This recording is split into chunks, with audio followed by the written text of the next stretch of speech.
Brother Yusuf and Brother Mustafa. So I'd like to Jazakumullah khairan. It was really nice to see good youth all the way down under.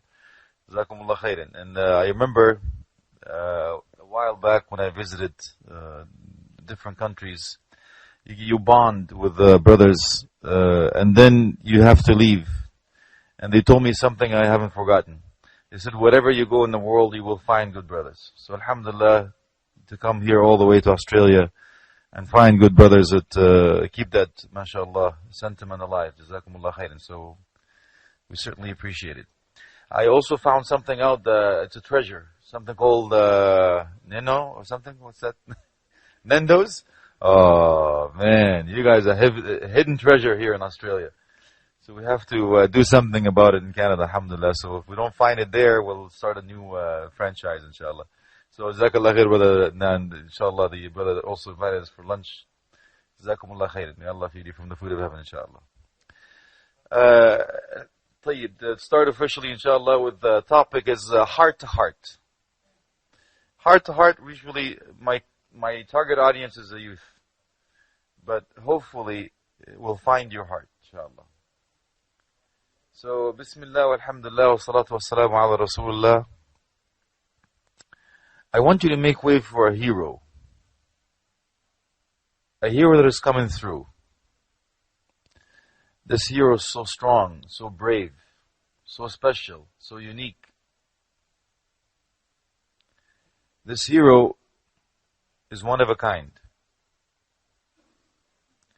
This hero lives within you. This hero could be you, akhi and ukhti, inshallah. This hero is the one that lowered their gaze. This hero is the one that closed the gates of disobedience. This hero is the one that said no to drugs. This hero is the one that said no to fornication and zina. This is the hero that everybody around them says, hey, talak, come, big boy. This is the hero that says, Inni akhafullah. Nay, by I fear Allah. This hero among the seven will be shaded on Judgment Day where there's no shade except Allah's shade. This hero is the one that Prophet Muhammad sallallahu alaihi wasallam cried for, longing to meet. This hero is the one that Allah subhanahu wa ta'ala loves three more than three. This hero is struggling to come out of you. But it's submersed in fitan, struggles within. This hero could be nourished by strength of iman or drowned by the act of disobedience. But that decision will only come from you, no one else. You can make that hero a true hero or simply a zero. Wallahi, it's up to you, akhi and ukhti. No one will ever point the finger to anyone else except yourself. So raise the motto, if it is to be, it's up to me, and be an accountable person. So I'll take you through a quick journey, inshallah, and after that we will leave the floor as an open discussion or questions, answers. So you have to ask yourself a question. Who am I? Am I a hero or a zero? But don't answer that question yet. I will be asking you some rhetorical questions. No need for answers, but at least be honest with yourself again. When you look at yourself in the mirror, are you happy with yourself? When you go to sleep at night, are you ready to die? When you put your head on the pillow, are you ready for that head not to be raised up again? When you blink your eye, are you ready for that blink that will not open? When you breathe, Are you ready for that breath not to go out or back in again? When your heart pulses, could that be the last pulse? When you meet Allah, what are you going to say? If Prophet Muhammad sallallahu alaihi wasallam sees you on Judgment Day, will you know to be of his ummah? Too many questions. But some of them are straightforward. The first question I usually ask the youth is, why were you created? And some of them jump the gun, and the answer is very clear, very easy. It's mentioned in the Quran. وَمَا خَلَقْتُ الْجِنَّ وَالْإِنسَ إِلَّا لِيَعْبُدُونَ. I have not created the jinn and the ins except to worship me. But I always tell them that's not really the question. The true question is the question behind the question. You got the answer correct just to answer the question. But there's a deeper meaning to it. Does your life reflect what you just said? Does your actions and deeds actually speak out of La ilaha illallah Muhammadur Rasulullah? Are you a part-time Muslim? Are you a Jum'ah Muslim? Are you a Ramadan Muslim? Are you a Eid Muslim? Or are you a Muslim that you come in here to bring the Shaykh to say the adhan, and then you only come back to the masjid when they pray janazah on your soul? What kind of Muslim are you, akhi? Then we ask you another question. What about your whims and desires?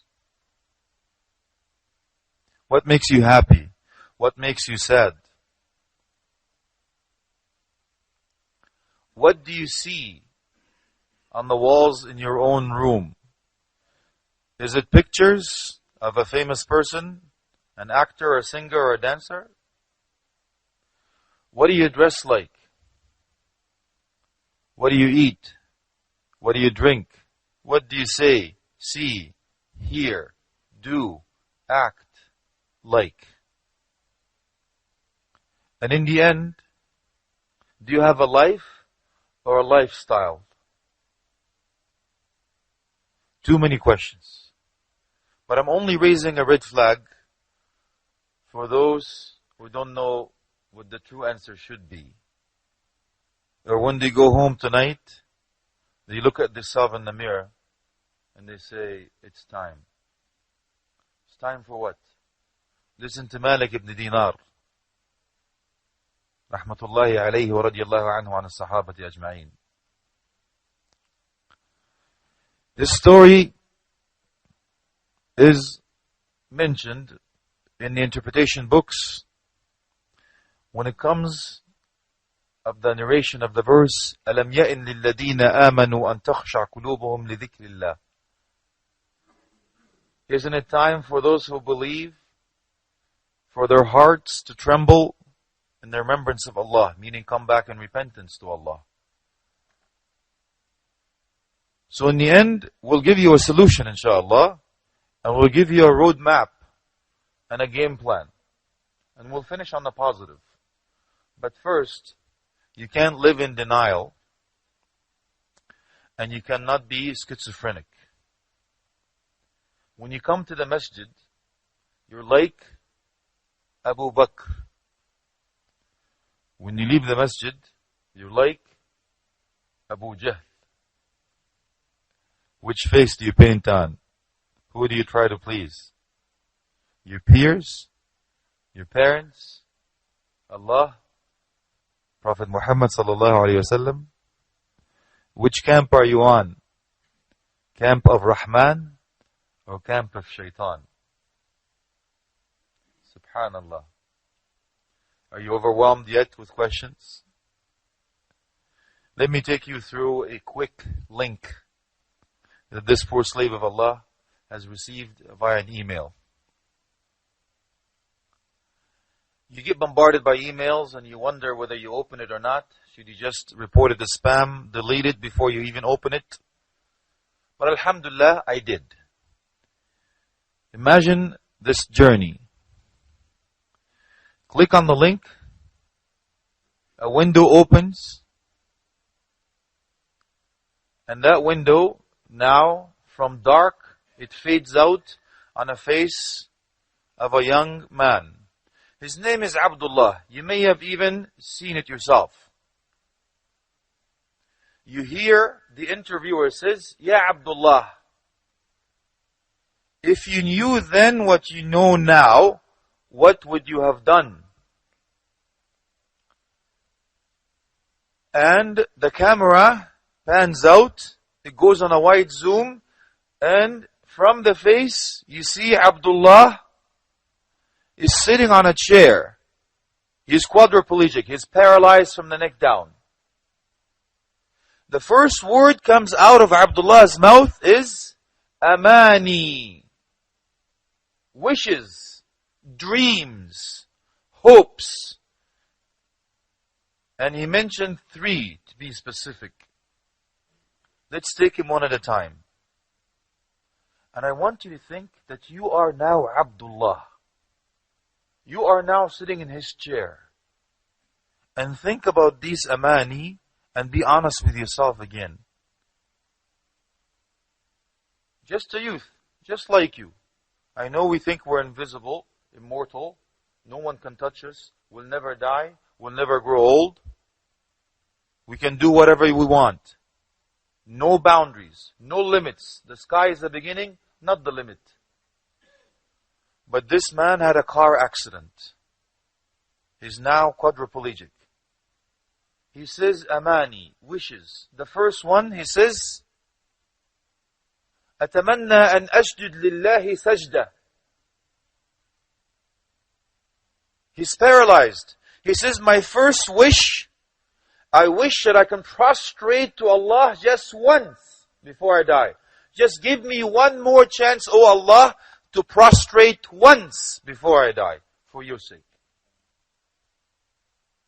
The things you take for granted, akhi and ukhti, when you prostrate to Allah. So how are you doing, akhi and ukhti, with the salah? If you say mañana, why should I pray? Allah Ghafur Rahim. Yes, of course, man, Allah Ghafur Rahim. But He's also Shadeed al-Iqab. He's most merciful. No doubt. We never despair of Allah's mercy. But there is another side. Why do you think Allah subhanahu wa ta'ala wada'a ayat al-rahmah ma'a ayat al-adhab? Why do you think Allah subhanahu wa ta'ala combined in different places in the Quran the verse of mercy and the verse of punishment together? لِيَكُونَ الْعَبْدَ رَاغِبًا رَاهِبًا. So the slave of Allah should be hoping in the mercy of Allah and fearing of the punishment of Allah. And why salah? I know it's not our topic, but we talk about it quickly, inshallah. On Judgment Day, we will be called. أين فلان ابن فلان? Where is so the slave, son of slave so and so? عبدي لما لم تصلي? Oh my slave, why did you not pray? Oh Allah, I was rich. I had so much money. I was busy. Places to go, things to do, people to see. The dollar is up, the yen is down. So Allah subhanahu wa ta'ala will call you bluff. He says, أَأَنْتَ أَغْنَى مِنْ سُلَيْمَانَ? Are you richer than Sulaiman alayhi salam? No one. He says, but did not deter him from doing his prayers or worshipping Allah. Some of the opinions of the scholars, if you don't pray in this dunya, you will pray in the hereafter. Difference of opinions, whether you'll do it in the hellfire, wal-'iyadu billah, or on a stone from the hellfire, wal-'iyadu billah. Either or, it's not pretty. So you have a choice. You can do it in a nice, air-conditioned, comfortable place, or the choice is up to you, akhi. Okay, big guy? The choice is up to you. What happens? Here comes one other one. Ah. Now the next man is brought forth. Abdi lima lam tusalli. My slave, why didn't you pray? He heard that the first man, Saddam, was rich but didn't work. Oh Lord, kuntu faqir. I was poor. How poor were you, man? I was so poor. You know, are you poorer than Isa alayhi salam? He used to say, Al-ardu firashi, was-sama' ghata'i. This earth is my bed. The heaven is my cover. That didn't deter him. Here comes another one. You can do the sound effect on you. Third man comes through. Abdi lima lam tusalli. My slave, why didn't you pray? He says, Lord, I was hot. I was so good looking. I was a hunk, man. I couldn't keep him off me. Sure. So Allah subhanahu wa ta'ala says, أَأَنْتَ أَنْضَرْ مِنْ يُوسُف alayhi salam? Were you more youthful and more beautiful than Yusuf alayhi salam? Before you answer the question, akhi, look at yourself in the mirror, please. Allah help you, wallahi. So, of course, the answer is no.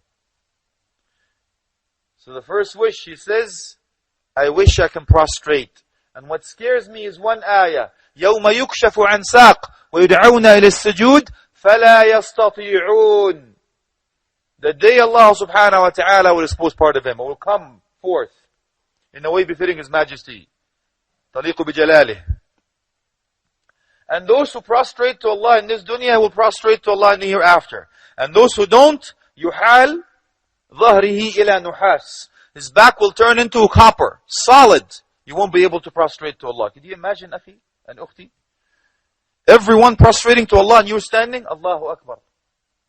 He says, that's not what pains me. What pains me are my friends. They saw me on the wrong path and they never got me back on the straight path. They're only sorry for me when I sit on that chair now, and they were never sorry for me when I didn't come to the masajid. When I didn't pray, they weren't sorry for me, but they now are sorry for me when I sit. Can't stand. So I'm going to talk to you about 3 criteria specifically about friends. Tell me who your friends are, I'll tell you who you are. But this topic alone is one lecture. But the company you keep. But I will only give you the 3 criteria. If you ever find a person that has 3 criteria, hold on to them, never let them go. The first criteria is إِذَا رَأَيْتَهُ ذَكَّرَكَ بِاللَّهِ رُؤْيَتُهُ. If you see them, they will remind you of Allah. So you haven't prayed Asr yet. And then you see Brother Ahmad, you say, Allahu Akbar, I haven't prayed Asr yet. The second one, دَلَّكَ عَلَى اللَّهِ حَالُهُ. The way they eat, the way they drink, the way they sit, the way they stand, the way they dress, the way they talk, the way they behave, is embodied Quran and Sunnah. It is a walking Quran and Sunnah. He leads you to the path of Allah subhanahu wa ta'ala. Following the Sunnah of Prophet Muhammad sallallahu alaihi wasallam. He leads you to heaven, inshallah. He reminds you of heaven. He reminds you of hell. He reminds you of the mercy of Allah. He reminds you of the punishment of Allah. He reminds you of the Quran and the Sunnah. He's embodied as a Muslim in his life or her lifestyle. The third, زَادَكَ إِيمَانًا مَنْطِقُهُ. When they speak to you, your iman increases. These are the 3 criteria. Not the ones that come around